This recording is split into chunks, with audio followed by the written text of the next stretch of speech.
जय माता दी दोस्तों। वर्ल्ड बेस्ट मैजिक में आपका हार्दिक स्वागत है।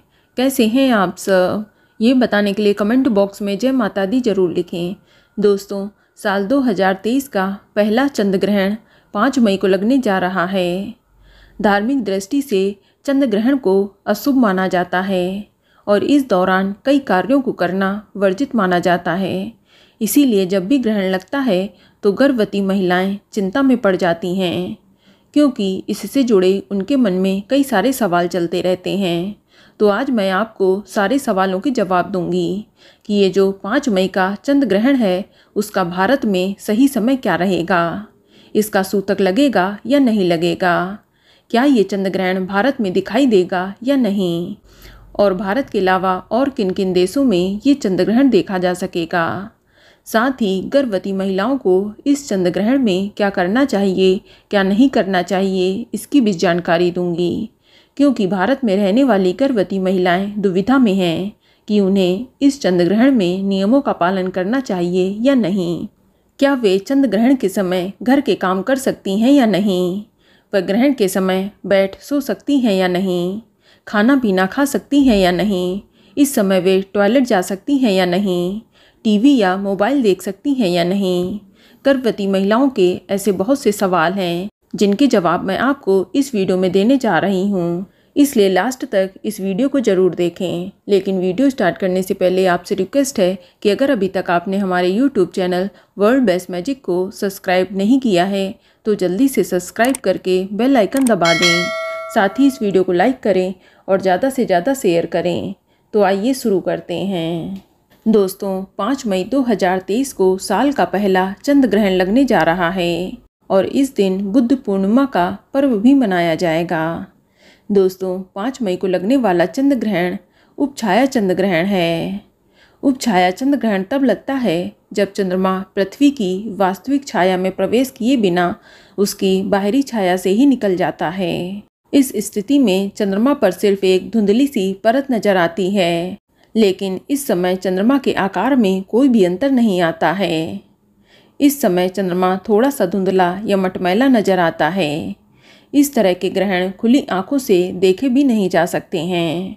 और बात करें 5 मई को लगने वाले चंद्र ग्रहण के समय की, तो भारतीय समय के अनुसार इस चंद्र ग्रहण की शुरुआत 5 मई की रात को 8:45 पर हो जाएगी और ग्रहण का मध्यकाल रात 10:53 पर होगा और इस चंद्र ग्रहण की समाप्ति 5 मई की देर रात 1 बजे होगी। इस चंद्र ग्रहण की कंप्लीट अवधि 4 घंटा 15 मिनट की है। और बात करें ये चंद्र ग्रहण कहाँ कहाँ दिखाई देगा, तो दोस्तों 5 मई का लगने वाला चंद्र ग्रहण आरंभ से लेकर समाप्ति तक भारत में देखा जा सकेगा। और भारत के साथ साथ ये चंद्र ग्रहण कजाकिस्तान, पाकिस्तान, अफगानिस्तान, दक्षिणी पूर्वी Europe, Asia, Australia, Africa, New Zealand, चीन, मंगोलिया, जर्मनी, अंटार्कटिका, प्रशांत व हिंद महासागर में दिखाई देगा। और अगर आप अपने शहर के बारे में जानना चाहते हैं कि ये चंद्र ग्रहण आपके शहर में दिखाई देगा या नहीं, तो आप कमेंट बॉक्स में अपने शहर का नाम लिखकर पूछ सकते हैं। मैं आपको आपके शहर के बारे में कंप्लीट जानकारी दूंगी। दोस्तों, ऐसा माना जाता है कि ग्रहण का सबसे ज़्यादा प्रभाव गर्भवती महिलाओं पर ही पड़ता है, इसलिए उन्हें ग्रहण के सूतक लगने से पहले ही उन्हें काफ़ी सावधानी रखने की सलाह दी जाती है। जैसे कि ग्रहण के दौरान उन्हें घर से बाहर नहीं निकलना चाहिए या उन्हें ग्रहण देखना भी नहीं चाहिए और चंद्र ग्रहण की किरणों के संपर्क में तो बिल्कुल भी नहीं जाना चाहिए, अन्यथा गर्भ में पल रहे शिशु को नुकसान पहुंचता है। और बात करें 5 मई को लगने वाले चंद्र ग्रहण के सूतक काल के समय की, तो दोस्तों हालांकि ये एक उपछाया चंद्र ग्रहण है और ज्योतिष पंचांग के अनुसार उपछाया चंद्र ग्रहण का नियम सूतक माना नहीं जाता है, क्योंकि उपछाया चंद्र ग्रहण में सूतक काल का प्रभाव बहुत ज़्यादा नहीं रहता है। ये बहुत ही कमज़ोर चंद्र ग्रहण होता है। तो अगर इस चंद्र ग्रहण का सूतक काल ना माना जाए तो कोई भी दिक्कत नहीं है, लेकिन बहुत से लोग हर तरह के ग्रहण का विचार करते हैं। तो जो लोग इस चंद्र ग्रहण के सूतक काल का पालन करना चाहते हैं तो वे बेशक कर सकते हैं।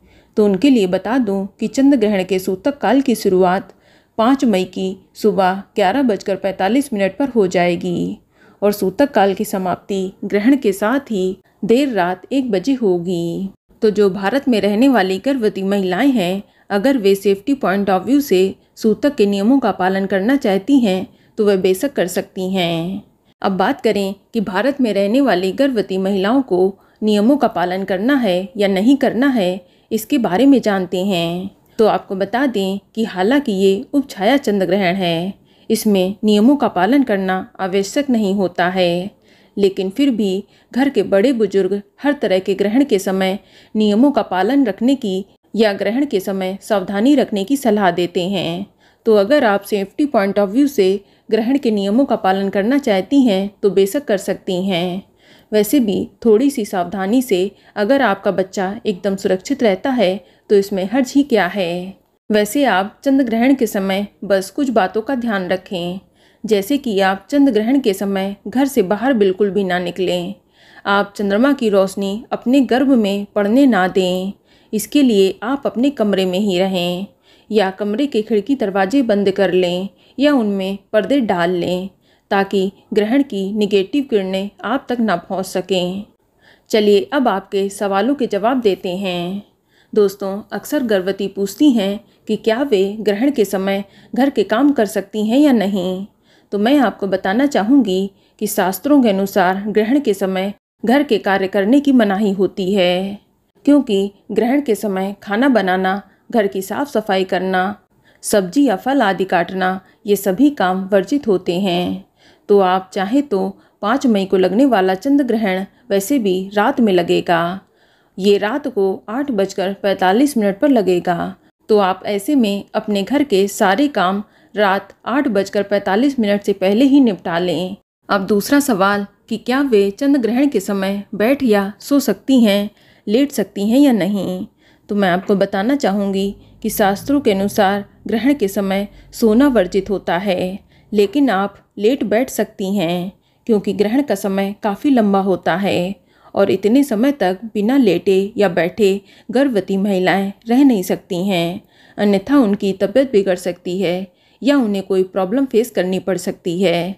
तो आप ग्रहण के समय लेट बैठ सकती हैं। अगर आप अपनी इच्छा के अनुसार लेटना, बैठना या सोना चाहती हैं तो गर्भवती महिला को चाहिए कि अपनी लंबाई के बराबर एक लाल धागा वह अपने घर के किसी खूंटी या कील पर टांग दे, या आप चाहें तो दीवार से सेलो टेप के सहारे भी इस धागे को चिपका सकती हैं। बस आपको ध्यान इतना रखना है कि ये धागा मुड़ना नहीं चाहिए, धागा एकदम सीधा रहना चाहिए। बात करते हैं अगले सवाल की कि क्या गर्भवती ग्रहण के समय खा पी सकती है या नहीं। तो दोस्तों, 5 मई का लगने वाला चंद्र ग्रहण रात के 8:45 बजे शुरू होगा। तो आप इससे पहले पेट भर के खा पी लें, यही अच्छा रहेगा। हो सके तो आपको ग्रहण में खाने पीने की आवश्यकता ना पड़े तो सही रहेगा, लेकिन फिर भी आप बीमार हैं या आपको कुछ भी खाने पीने की आवश्यकता पड़ती है तो आप ग्रहण का सूतक लगने से पहले अपने खाने में और पीने वाले पानी में तुलसी का पत्ता डाल लें। इससे उस जल में और भोजन में ग्रहण का दोष नहीं लगता है। फिर आप खा पी सकती हैं और ज़रूरत पड़ने पर दवा भी ले सकती हैं। अब बात करते हैं अगले सवाल की कि क्या ग्रहण के समय आप टॉयलेट जा सकती हैं या नहीं। तो आपको बता दें कि ग्रहण के समय टॉयलेट या बाथरूम जाने में कोई भी मनाही नहीं होती है। आप ग्रहण के समय टॉयलेट जा सकती हैं, इसमें कोई भी प्रॉब्लम नहीं होगी। पुराने समय में ग्रहण के दौरान बाथरूम जाने के लिए इसलिए मना किया जाता था क्योंकि उस समय बाथरूम घर के बाहर बने होते थे और उन्हें घर के बाहर या खेतों में जाना पड़ता था, जिससे ग्रहण की छाया उनके गर्भ में पड़ सकती थी। इसीलिए पुराने समय के लोग बाहर जाने के लिए मना करते थे या बाथरूम जाने के लिए मना करते थे। लेकिन आजकल ऐसा नहीं है। आजकल सबके बाथरूम घर के अंदर ही बने हैं, इसलिए आप ग्रहण के समय ज़रूरत पड़ने पर बाथरूम या टॉयलेट जा सकती हैं, इसमें कोई भी मनाही नहीं है। अब बात करते हैं अगले सवाल की कि क्या ग्रहण के समय गर्भवती टीवी या मोबाइल देख सकती हैं या नहीं। तो दोस्तों, आपको बता दें कि ग्रहण के समय टीवी या मोबाइल देखने की मनाही नहीं होती है। आप चाहें तो ग्रहण के समय टीवी या मोबाइल पर भजन कीर्तन सुनकर अपना टाइम पास कर सकती हैं। बस बहुत ज़्यादा देर तक आप मोबाइल या टीवी का इस्तेमाल ना करें, क्योंकि मोबाइल की रेडिएशन आपके होने वाले शिशु को नुकसान पहुंचा सकती है। चलिए अब जान लेते हैं कि गर्भवती महिला को ग्रहण के दुष्प्रभाव से बचने के लिए क्या क्या उपाय करने चाहिए। दोस्तों, ग्रहण का सूतक लगने से पहले गर्भवती महिला को अपने पूरे पेट पर गेरू का लेप लगा लेना चाहिए या चंदन, तुलसी या हल्दी का लेप लगा लेना चाहिए। इससे ग्रहण का दुष्प्रभाव आपके होने वाले शिशु पर नहीं पड़ता है। और ग्रहण का सूतक शुरू होने से पहले गर्भवती महिला को थोड़ा सा गंगा जल भी पी लेना चाहिए। इसके अलावा ग्रहण के समय अपने पास एक नारियल रखें ताकि ग्रहण का दुष्प्रभाव आपको या आपके होने वाले शिशु पर ना पड़े। दोस्तों, चंद्र ग्रहण के दौरान गर्भवती महिला को चाहिए कि वे ज़्यादा से ज़्यादा भगवान या अपने इष्ट देव का नाम लें या आप संतान गोपाल का जाप करें। इसके अलावा आप किसी धार्मिक पुस्तक का पाठ भी कर सकती हैं। इससे आपका समय आसानी से कट जाएगा और भगवान का आशीर्वाद भी आपको प्राप्त होगा। और चंद्र ग्रहण समाप्त होने के बाद गर्भवती महिला को गंगा जल डालकर स्नान अवश्य करना चाहिए।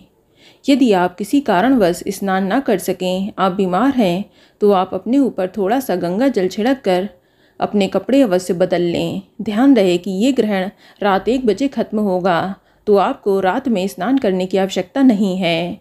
आप नेक्स्ट डे मॉर्निंग में स्नान करें, यही सही रहेगा। और स्नान करने के बाद आप अपनी यथाशक्ति के अनुसार कुछ न कुछ दान भी अवश्य करें। आप अन्न, वस्त्र और पैसों का दान जरूर करें, इससे आपको शुभ फल की प्राप्ति होगी। तो दोस्तों, ये जानकारी आपको अच्छी लगी तो कमेंट में जय माता दी जरूर लिखें। और अगर आपका कोई सवाल है तो उसे कमेंट बॉक्स में अवश्य पूछ लें। और इस वीडियो को लाइक करें, शेयर करें और साथ ही साथ चैनल को सब्सक्राइब करें। धन्यवाद।